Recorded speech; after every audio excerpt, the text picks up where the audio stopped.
Just before we get started, have you signed up for the Workplace Confidence newsletter from BitFamous? That's the people behind this podcast. It's packed with free resources to help you disrupt self-doubt and support your people to grow in confidence. Perhaps you're a leader who'd like more visibility. Maybe you need a strategy to progress your career. Or do you struggle to say no at work? You'll find brilliant videos, tutorials and tips. It's bi-weekly and we absolutely promise not to spam you. You can unsubscribe at any time. Just head to bitfamous.co.uk and click Get Our Awesome Email at the top of the page. Right, on with the show. Hello, Penny here. This time on the Penny Haslam podcast, I had a colleague at work who used to blow her nose and then leave the tissue on her desk. And these two women were having a shouting match. If you don't call out someone's poor behaviour, then essentially you're endorsing it, aren't you? It's a bit like when you get married. At some point, you're going to have a row about something, you know? We're discussing an introduction to difficult conversations at work. And joining me is leadership coach, speaker and trainer and a dear friend of mine, Heather Wright. Welcome, Heather. Thank you, Penny. It's good to be here. Now, I love being your friend. I also love knowing that you're an expert on all things difficult to discuss at work. And there's often been a time where I've come to you for a bit of kindly advice about how to proceed with something. Now, we've recently delivered some training together on this topic, and it struck me that people just really want to know how to have a conversation at work that's difficult. Yes, and we do that in our training. But let's take it back a step. Why are people getting it wrong? Why aren't they doing it? Let's ease into the topic and as a general sort of introduction to it, because people are really worried about having them, getting them right, being the best at them, winning at them.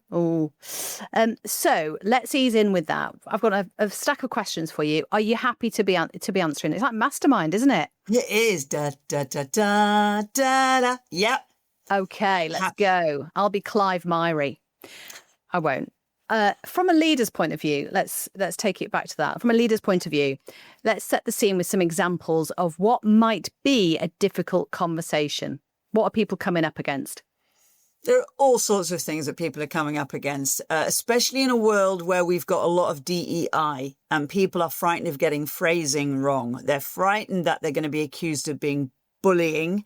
They're frightened that they're going to say the wrong thing. They're frightened of picking people up on stuff. So if somebody is casually racist or casually sexist, or they say they've heard something in the news, people just don't know what to do. They don't know. First of all, they're not quite sure what the rules are anymore because the rules change every day about some of those things. But then there's the other stuff, which has been there for a very, very long time. A colleague who has an issue with body odor, somebody who's underperforming, those kind of things, or just something you want to say to somebody, but they're a little bit prickly. If we work in teams, any team's going to have the people you can say absolutely anything to and they won't take it personally. And you're going to have those people who are sensitive.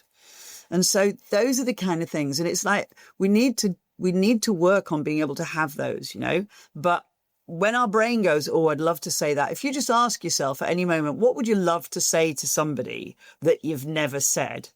Yeah. Even if, other than the rude stuff, you'd like to say, oh, I think you've got, you think one eyebrow's higher than the other, or I think your nose is too big.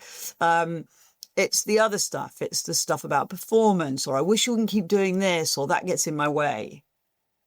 I had a colleague at work who used to blow her nose and then leave the tissue on her desk. Okay. But I couldn't bring myself to say anything because I didn't know how to say anything other than, could you please stop doing that? It's horrible. And so I avoided what I thought was conflict on that tiny aspect.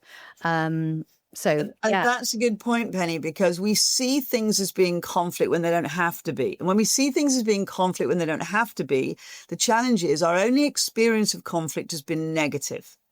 So we see a lot, because now we watch lots of TV and lots of entertaining programs. The only time we see conflict is when it's written to make the plot good. If Shakespeare had written his plays in a lovely way, and everyone had handled conflict well, and people hadn't fought, and they'd said, hey, you remember right at the beginning of Romeo and Juliet, Mercutio says, let's have a conversation about this. Then, funnily enough, the plot is ruined. If you watch anything, I mean, I constantly watch TV programs going, oh, that conversation went wrong, they should have done this. And then I have to remember, if I'd have done that, the TV program would have ended after 5 minutes, and it wouldn't have been as entertaining. We don't have good role models, do we, around us? Role modelling. We don't. And we very rarely witness a conversation, a conflicting conversation that goes well. I was in Belfast Airport the other day waiting for somebody to come off another plane that was arriving in 20 minutes or so. Is that because you're an international speaker? It's because I'm an international speaker at Belfast Airport. I mean, it's just one of many airports to hang around. That's right. But two people got off a plane, and one of them must have upset the other on the journey. And these two women were having a shouting match, and their body language was leaning in and jabbing their fingers at each other. And it's the way you speak to me, it's the way you talk to me. And it's like, wow. And there's a woman trying to get in between them. And this is in the middle of an airport screaming. Everyone's sort of looking over their shoulder. And it's like, wow. We're not taught how to have those conversations. So when we do have them, we have them when we're in an emotional state. And we say things that at the time feels good to say them, but actually just makes things worse. And I'm curious now, a week on, are those people still friends? Probably not. No. It's interesting, isn't it? It kind of spills into the idea of like managing your emotions, being in touch with how you are feeling and what other people prompt in you that triggers all sorts of difficult behaviours, perhaps. So, self-awareness, I would say, is a really good element of this. But actually, what people are searching for, what people really want answers for is how to have these difficult conversations, not how do I become more self-aware and in control of my emotions. That's right. If we were to put ourselves in the position of a leader, there's always going to be situations where you're thinking, I don't want to have that chat. What would you say to that? What would you say to those people who are trying to avoid difficult conversations? Okay, so leaders have to have conversations. That's really, really important. And as we said, there's a big piece about being self-aware and emotional intelligence. But before the leader even starts with, oh no, I'm in a position where there's a thing I need to deal with that person, we have to assume as soon as we become a leader, as soon as we enter any team, that at some point, it's a bit like when you get married. At some point, you're going to have a row about something, you know? Oh, surely not. We're in the honeymoon period. I love Boo-Boo. I'm never, ever going to have a row with Boo-Boo. No, that's not true. I don't trust people who say, oh, we don't ever have a crossword. It's like, really? Really? That means you're sweeping a lot of stuff under the carpet, and one day that's going to come to the surface, you know. And that might be the last day of one of your lives. But so what we have to do is we have to set up a team culture. We have to have conversations about having conversations. So we actually prepare for it before it ever happens, because it's easy to prepare for it when there isn't one there isn't one on the horizon. So we set the culture in such a place that says right at the beginning, we're a team. At some point, we're going to fall out. How are we going to do that? And plus, the other point is conflict is good. It is essential for all high performing teams, but it has to be done well. So yes, it's essential, but not in a bad way. Bad conflict isn't essential. Good conflict is essential. So we have to have conversations about that. So we have to build trust that when we have conflict, what we're not saying is I can't stand you and I can't work with you. What we're actually saying is I really like working with you. There's this thing that will help us work better. And I think we might disagree on it. So let's have a conversation. Interestingly, there is a bigger picture, isn't there, about, and this might motivate people to lean into the idea of being braver around these sort of things. And that is the cost. You talk about it builds trust and people feel safer when they have or able to have conversations like this, or conversations about having conversations, right? But what's the cost if they don't? Let's just bring the list out. There's quantitative costs and there's qualitative costs. The quantitative cost is the cost of re-recruitment, which on average costs around about £30,000 per person you have to re-recruit. So that much means more if you're executive level. Absolutely. I'm Huge sort of amounts. averaging it out there. Yeah. So you're right. It's more of his executive level. People leave because of relationships a lot of the time. A lot of the time. The relationship, the toxic culture, what appears to be bullying behavior or people feeling bullied, things just not being said. So there's actually a financial cost, which is huge. But other than that, there's also the cost which says if we know there is huge amounts of research that say teams that work well together, that trust each other and have honest conversations, have better results. They sell more, they're more creative, they have massively more innovation. The quality of what they do is greater because they're able to challenge each other and say, actually, we could do this even better. I was chatting to someone only the other day where they said, we have a culture where nobody speaks up. Nobody dares speak up. The leader comes in and says, right, this is the way we're doing it, and just cuts everybody off. We also have people who are what I would call the not the invisible leader, but the one who's not got it on their business card, but behind the scenes is also a leader. And I met someone a little while ago in a business and they were sort of middle management. And I was chatting to them and said, why don't we say this? He went, no, we don't do that. And as soon as he started saying that in front of other people, they instantly clammed up. He's looking after our interests in front of the bosses. So he would have a pre-meeting before all other meetings to tell people what they could and couldn't say in the meeting in front of the boss. Ooh. But his recruitment rate was a bit high.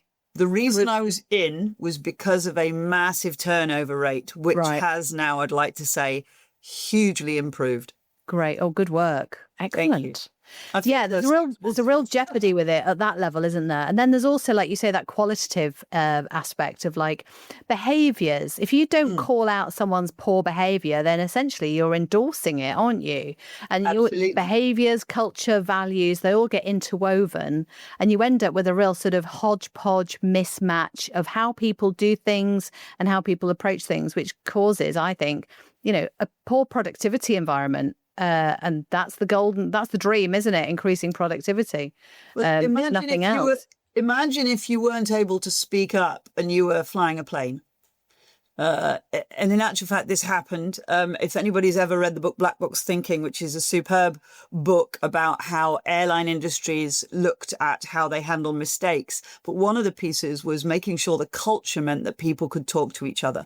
And if you were, there was a huge hierarchical society in aviation in other countries where if the pilot made a mistake, the co-pilot wasn't able to speak up and it was causing issues. Imagine it in the medical world where somebody can't say, excuse me, I think maybe we've missed a point here. So the cost is huge. And obviously in all businesses that applies. Yeah. And so you're embedding better culture, better behaviours, better values, better ways of working when you're able to have all sorts of different conversations that are difficult. And I know that you've categorised them into 3 or 4 different types of conversation. We don't have time to go into them today, but we will do in the future. So it's so handy to understand the nuances or differences between them and then how to have them. What is the value of a leader or a person who looks after people in their team and encouraging others to have difficult conversations or get some training on it? What value do you see, what transformation do you see happening in organisations when you've been in to support around this issue? Well, if you think about people's motivation for being in the workplace, other than, they have to go to work because they have a mortgage to pay, most people like something that challenges them. Most people like their brain to be active. And your brain can't be active if all you do is follow orders. Somebody says something and you do it, you carry it out. It doesn't inspire people. So if a leader encourages people to challenge, encourages people to have conversations, and by the way, these what we call difficult conversations aren't just about somebody's done something wrong and we're challenging them. It's literally just saying, actually, I hear what you're saying about that particular idea. I've got a different idea. Can we talk about it? People even find those kind of things challenging. Or, for instance, I work with multidisciplinary heads of departments where everybody's there from a different department. And if we're not careful, people are kind of, well, my department's doing this. Oh, well, I'm not going to challenge you on your department because but my department. Wait a minute, we've all got to work together. We're all in different departments, but our aim is the same. So when a leader encourages people to have proper, crucial conversations and creative conversations and, really honest feedback, then actually departments work together better. People are more inspired and motivated because they can be heard. There are two things people want in life, just generally in life. One is to be seen and the other is to be understood. Now, those are our basic needs, and you may have heard them with different words, but those are basic psychological need. If you have an idea and you don't feel you're seen because you're just being given orders and you can't do anything, and you're definitely not heard, you're definitely not going to be understood, then you're not going to be putting ideas forward. You're not going to be able to play with those ideas and have great input and go away going, yeah, that was you and I have these conversations, don't we, Penny? We go, that was a great conversation. We started over there and then we played with these ideas and then we moved on, and we just come away with more ideas. So for any leader, getting away from this idea of I tell people what to do and they follow, or if I'm not in charge, somebody else has to be in charge of that, and this hierarchical thing, it's going to squash people's creativity. Fear is a huge creativity crusher. So if we can get away from the fear of having difficult conversations, we'll be more creative, more collaborative, more innovative and happier at work, which is always a bonus, absolute bonus. And if difficult conversations is an issue you're facing in your organisation, drop us a line, hello@bitfamous.co.uk. And thanks for listening.